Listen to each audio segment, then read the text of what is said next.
ताड़ आसन।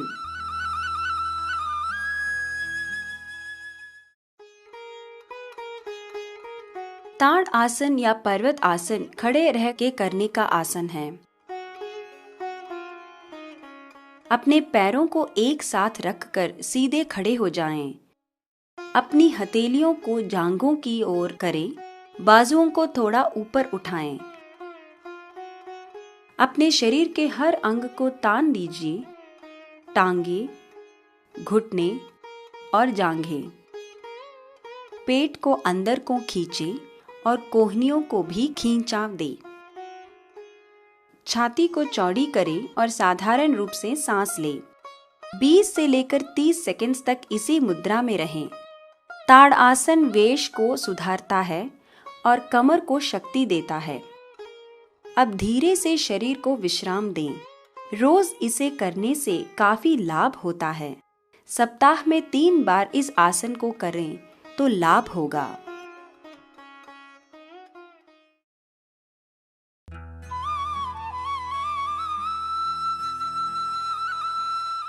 ऊर्ध्व हस्तासन।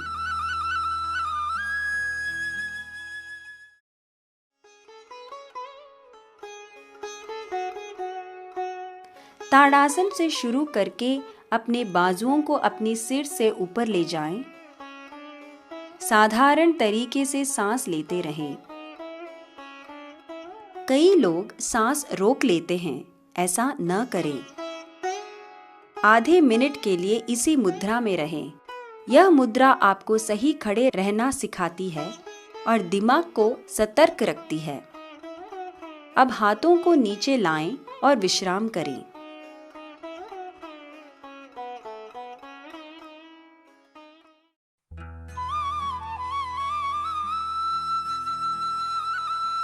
वृक्षासन।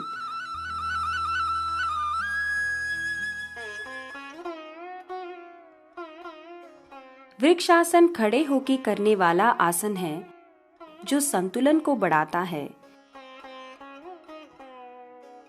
ताड़ासन में खड़े हो जाएं, अपने दाएं घुटने को मोड़ें और पैर के टखने को हाथ से पकड़कर दाएं पैर को बाएं टांग की जांघ पर अंदर की ओर टिकाएं। अपने हाथों को कुल्हों पर टिकाएं। बाजुओं को खींचकर हथेलियों को जोड़ें। 30 सेकंड्स के लिए रुकें। शुरू में ये चुनौतीपूर्ण हो सकता है, पर सीधे खड़े रहें और जमीन पर एक बिंदु पर ध्यान केंद्रित करने से संतुलन बना रहेगा। धीरे से हाथों को वापस ताड़ासन में ले आएं। अब दाएं टांग को नीचे लाएं और यही क्रिया बाएं पैर से दोहराएं।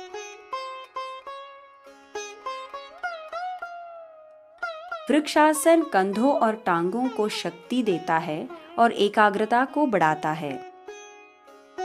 अब आपको पता है आपकी पढ़ाई पर ध्यान देने के लिए कौन सा अभ्यास करना है।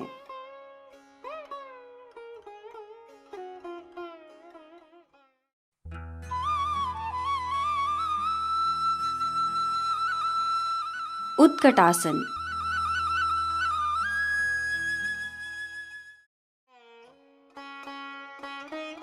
इस आसन में हम इस तरह की मुद्रा में होते हैं जैसे कि कुर्सी पर बैठे हों।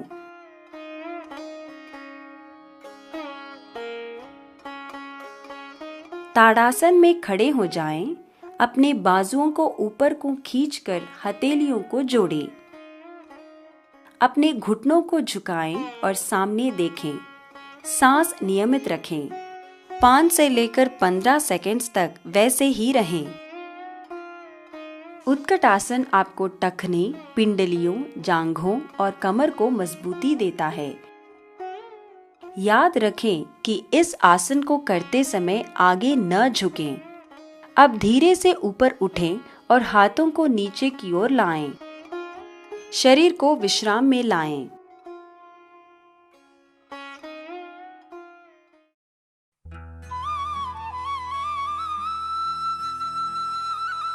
उत्थित त्रिकोण आसन।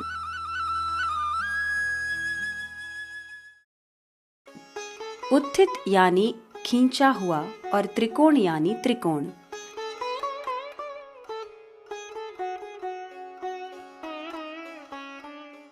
ताड़ासन में खड़े हो जाएं। अपनी टांगों को 2 से 3 फीट की दूरी पर रखें और बाजुओं को टांगों के साथ रखें।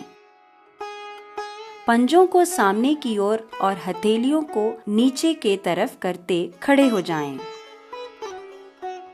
दाएं पैर को 90 डिग्री पे बाहर की ओर और बाएं पैर को थोड़ा सा अंदर की ओर करें। दाईं ओर झुके और दाईं हथेली को दाएं टखने या जमीन पर रखें।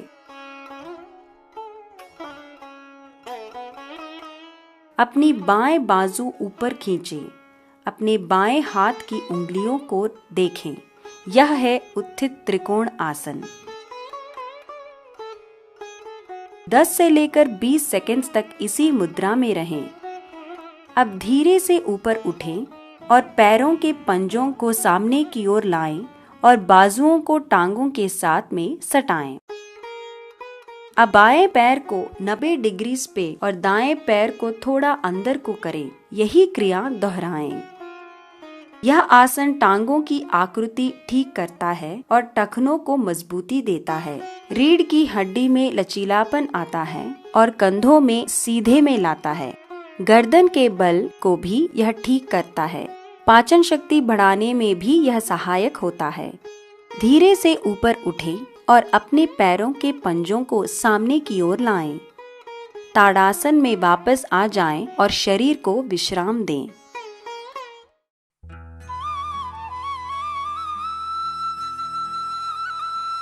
वीरभद्रासन।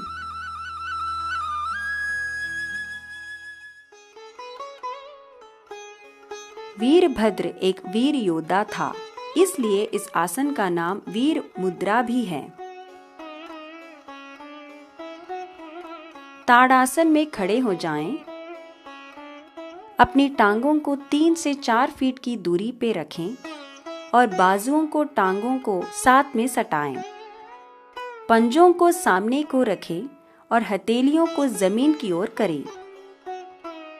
अब हथेलियों को ऊपर करें। बाजुओं को ऊपर उठाते हुए सर के ऊपर ले जाकर हथेलियों को जोड़ें। कोहनियों को सीधा रखें। दाएं पैर को 90 डिग्री पर और बाएं पैर को थोड़ा अंदर को करें। शरीर के ऊपरी हिस्सों और कूल्हे को बाएं ओर झुकाएं। दाएं घुटने को समकोण में मोड़ें। उंगलियों की ओर देखें। यह है वीरभद्रासन। इसी मुद्रा में 10 से 20 सेकंड्स तक दोनों तरफ रुकें। अपनी जगह में स्थिर रहें और आगे न झुकें। अब पहले अपनी सर के नीचे लाएं और ऊपर उठें। अपने शरीर और पैरों को आगे ले आएं। यही मुद्रा अब बाएं तरफ से करें। वीरभद्रासन सहन शक्ति को बढ़ाता है, फेफड़ों और छाती में तंदुरुस्ती लाता है। कंधों और पीठ की मांसपेशियों को भी इस आसन से ताकत मिलती है। अब धीरे से ऊपर आएं और ताड़ासन में आएं और शरीर को विश्राम में लाएं।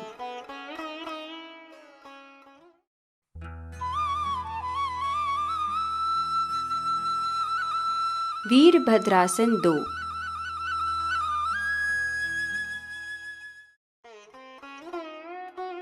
यह वीरभद्रासन का एक विभिन्न प्रकार है।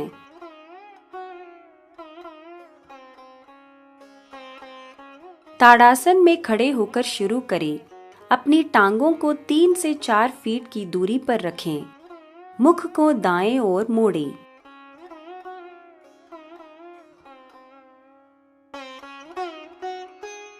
अपना दायां पैर 90 डिग्री पर मोड़ें और बाएं पैर को थोड़ा अंदर की ओर मोड़ें।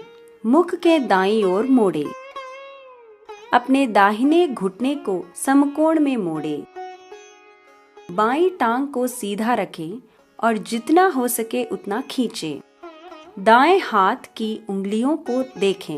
अपने बाजुओं को इस प्रकार खींचें जैसे विरुद्ध दिशा में खींच रही हो। साधारण तरीके से सांस लें। यह है वीरभद्रासन 2। इसी मुद्रा में 10 से 20 सेकंड्स तक दोनों तरफ रहें। धीरे से सामने देखते हुए ऊपर उठें। पैरों को सामने की ओर मोड़ें। अब यही मुद्रा बाईं ओर दोहराएं। इस आसन में टांगों को ताकत मिलती है। पीठ और पेट की मांसपेशियों में भी ताकत आती है।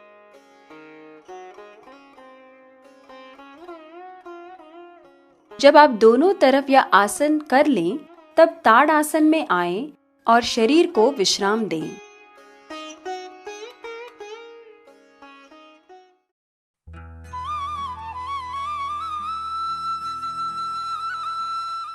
उत्तनासन।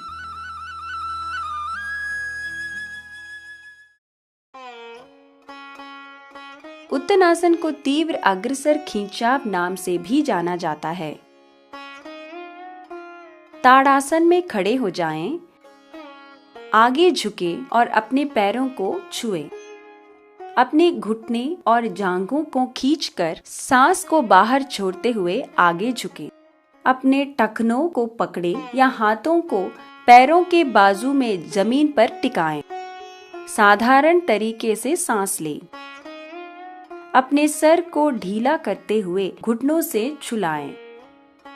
यह है उत्तनासन। 20 सेकंड्स इसी मुद्रा में रहकर यह आसन शुरू करें। धीरे धीरे वृद्धि करें और 1.5 मिनट तक इसी मुद्रा में रहें। पेट के लिए यह बढ़िया व्यायाम है और किडनी के लिए भी लाभकारी है। धीरे से ताड़ासन में वापस आएं और शरीर को विश्राम में लाएं। यह आसन थकान दूर करने में सहायक है और एकाग्रता को बढ़ाता है।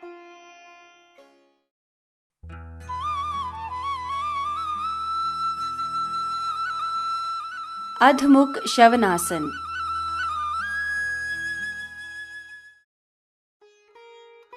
इस आसन में हम शरीर को उस तरह खींचते हैं जैसे कुत्ता अपने चारों पैरों को खींचता तानता है। उत्तनासन में खड़े हो जाएं और अपने हाथों को पैरों के बाजू में जमीन पर रखें। घुटनों को मोड़ें और एक एक करके दोनों पैरों से बड़ा कदम लें। ध्यान रखें कि आपके पैरों और हथेलियों के बीच का अंतर एक सा हो। उंगलियों और पंजों को फैलाएं। सिर को नीचे लाते हुए बाजुओं और टांगों को तानें। आपका शरीर अब उल्टा वी की मुद्रा में है। यह है अधमुख शवनासन। इसी मुद्रा में 30 से लेकर 60 सेकंड तक रहें। यह आसन टांगों और टखनों की मांसपेशियों को मजबूती देता है। धीरे से सिर को जमीन से ऊपर उठाएं, पैरों को हथेलियों के पास लाएं और ताड़ासन में आ जाएं।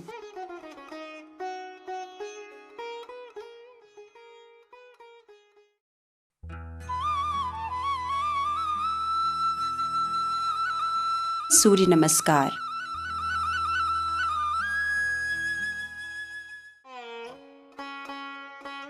सूर्य की तरफ मुख करके तन कर खड़े हो जाएं। अपने पैरों को जोड़कर और हथेलियों को नमस्कार करने की मुद्रा में ले आइए। गहरी सांस लेकर सांस को नियमित करें। सांस को अंदर की ओर भरते हुए बाजुओं को ऊपर की ओर ले जाएं और हाथ जोड़कर सूर्य को प्रणाम करें।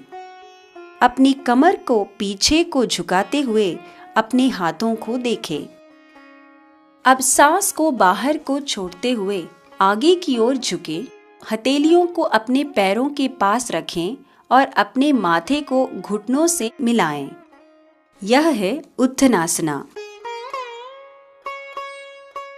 अंदर सांस भरते हुए अपनी दाएं टांग से एक बड़ा कदम पीछे को रखें। अपने हाथ को स्थिर रखते हुए बाएं पैर को हाथों के बीच रखें। सिर को ऊपर की ओर करें। धीरे से सांस छोड़ते हुए बाएं टांग को अपने पांव के पास ले जाएं। अपनी बाजुओं को सीधे रखें। शरीर के पिछले हिस्से को ऊपर की ओर करते हुए अपने सिर को जमीन के करीब लाएं। अंदर सांस भरें। इस समय आपका शरीर उल्टा वी की आकृति में आ जाना चाहिए। अपने घुटनों को न झुकाएं। यह है अधमुख शवनासन। सांस बाहर छोड़ते हुए शरीर को जमीन पर लाएं। केवल माथा, छाती, हाथ और घुटनों को ही जमीन को छूने दें। सांस अंदर को भरते हुए छाती को सर्प मुद्रा में उठाएं और हाथों को जगह पर ही रहने दें। सांस बाहर छोड़ते हुए शरीर के पिछले हिस्से को वापस उल्टे वी की आकृति में ले आएं, जो है अधमुख शवनासन। घुटनों को न झुकाएं। सांस अंदर भरते हुए अपनी दाएं टांग को आगे की ओर ले जाएं और दाएं पैरों को हाथों के बीच में रखें। सर को ऊपर की ओर रखें। अब सांस बाहर छोड़ते हुए बाएं पैर को आगे लेते हुए दाएं पैर से मिलाएं और थोड़ा ऊपर उठ जाएं। ध्यान रहे कि हाथ और पैर आमने सामने हो और आपका सर घुटनों से लगा हो। सांस अंदर भरते हुए अपने बाजुओं को नमस्कार करने की मुद्रा में रख के ऊपर ले जाएं। कमर को थोड़ा पीछे को झुकाएं। एक जगह पर स्थिर खड़े रहें। अब सांस बाहर छोड़ते हुए नमस्कार करने की मुद्रा में अपने हाथों को छाती के सामने लाएं।